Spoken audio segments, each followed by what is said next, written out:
Hello everybody. I just did about a 30-minute podcast on the history of wine, and I was probably about a minute short of finishing, and I lost the signal. I went ahead and I posted the podcast anyway. It's also been uploaded to my YouTube channel, but I didn't want to redo it. It was really an informative podcast. It lasted about 28 minutes, but just be aware that it's going to cut out on the very end. All right, I'm going to do a podcast on a wine that's kind of intriguing. I bought this wine yesterday at the Giant Eagle supermarket, and then I had to stop at Kroger on the way back, and I found that they had the same wine. So it's available everywhere. Let me just say, I hope I don't lose the signal. It doesn't seem to be very strong. This is a Josh Vineyard wine. Josh is very famous. Josh is a somewhat moderate price point range. When I say moderate for our taste, it's in the $17 to $21 range. This wine was on sale for, I want to say, $12.99. But I think what makes this wine really, really interesting is the fact that it's a blend, but it's a blend that I've never heard blended before. It's a Josh Seaswept is the name of the wine. It's a Josh Sauvignon Blanc Pinot Grigio blend. 52% Sauvignon Blanc, 48% Pinot Grigio, so roughly 50-50. I've never heard of a wine with those two blended together. They both are very popular wines. Both of them are wines that I really enjoy. They're light, crisp, and refreshing grape varietals. I keep getting a slow connection. I bet I'm going to lose this signal also. There's storms in the atmosphere. I have tons and tons and tons of trees in my area, so that's blocking my signal. So it's never very good in the summertime. All right, well, this Josh Sauvignon Blanc, I'm just going to call it Josh Seaswept, since that's the name that they used on the label. It's a 2023 vintage, and it's got 11.5% alcohol by volume.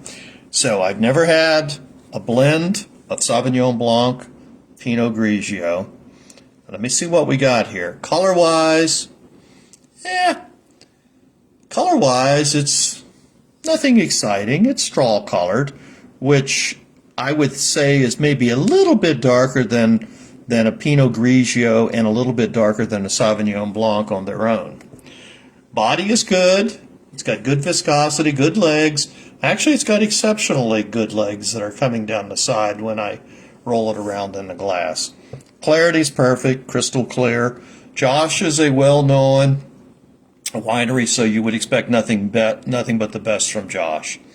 All right, let's see what we get here. It's a very floral nose. It's citrusy, lemony, flowers.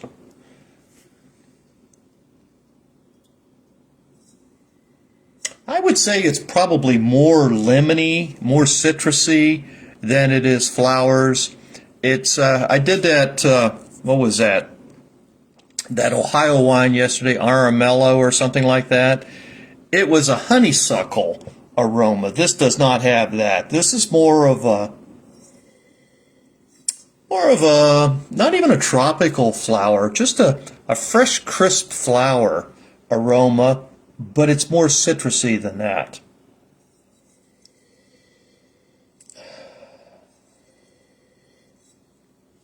Yeah, I would have to say it's citrusy like a standard Sauvignon Blanc would be, or even a standard Pinot Grigio. Let's give it a taste and see what we get here, folks.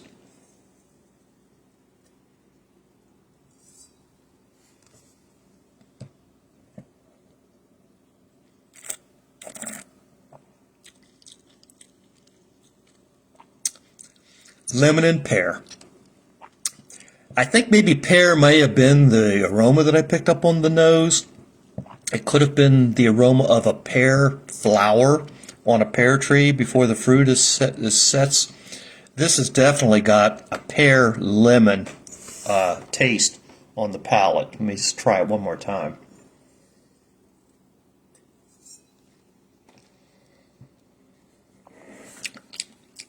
Yep. It's pear lemon. Pear is not something you usually pick up with Sauvignon Blanc.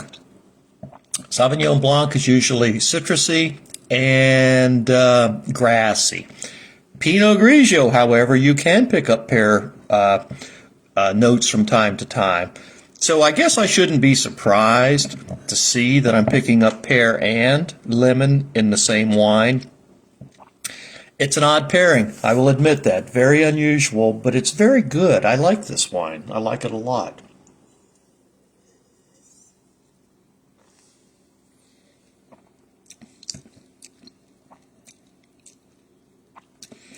It's tart, but not tart to the point that it's not drinkable.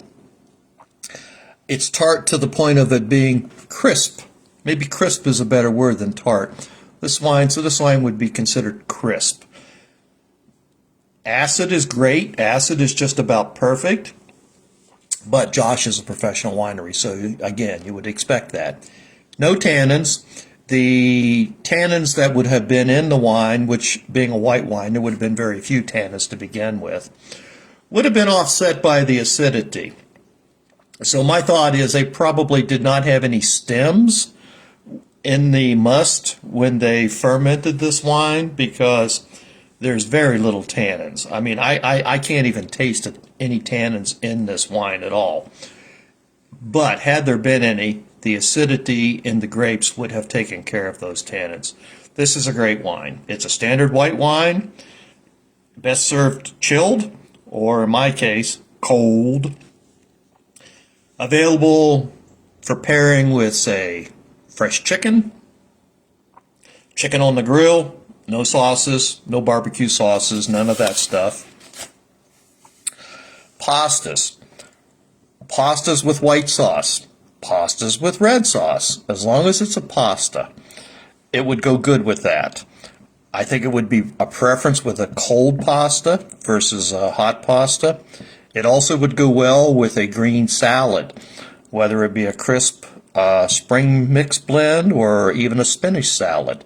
It would go very good with a salad. I think if you had a salad with a ranch dressing, that would probably be just about perfect. I would think that a raspberry vinaigrette dressing or something like that in a salad might clash a little bit with this. So I would try to kind of stay away from the Caesar dressing, the Italian dressings. I would get something that's more of a bland or a milky type of dressing, say a ranch or something of that nature. Well, listen, I just wanted to pop on and do this little wine tasting. I know what my wine for the night's going to be. I'll be sipping on this little puppy all night long, and this wine is available. Josh Seaswept. It is available anywhere. I would very highly recommend it. And since this is a very common wine, it would be fantastic if one of you folks out there would actually go out and buy a bottle and do a tasting and let me know how you compare to me. We're all different. None of us are right. None of us are wrong. If we all do wine tastings, we're going to all come up with different concepts of what we're tasting and smelling. That's what wine appreciation is all about. Well, listen, somebody pick up a bottle, do a tasting, and let me know how you feel about it and what you're tasting, what you're smelling.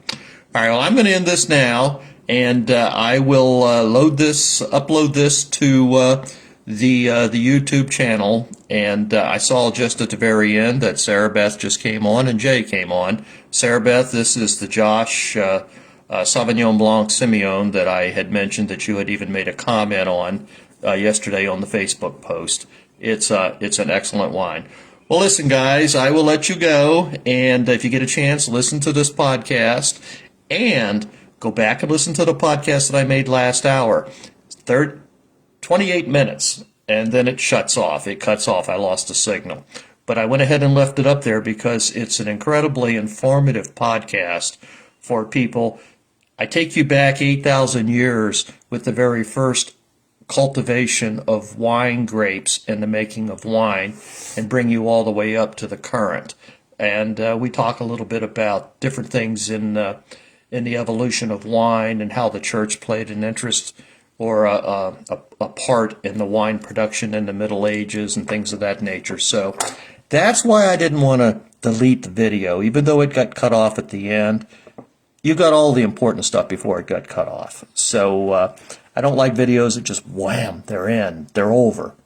But I got the most important stuff. Well, listen, everybody take care. And I will see you the next time I'm on here. I will try and maybe do a podcast tomorrow night of wine tasting. And I'm already starting to work on some future podcasts that are not tastings that I will post on here. And again, remember, my Facebook page is my primary way or place to impart information to you and to do my podcast. My YouTube channel is my secondary, so everything will be done on the Facebook page, and then it will be uploaded to the YouTube channel if it's a podcast. Everyone take care. I'll see you tomorrow. Bye.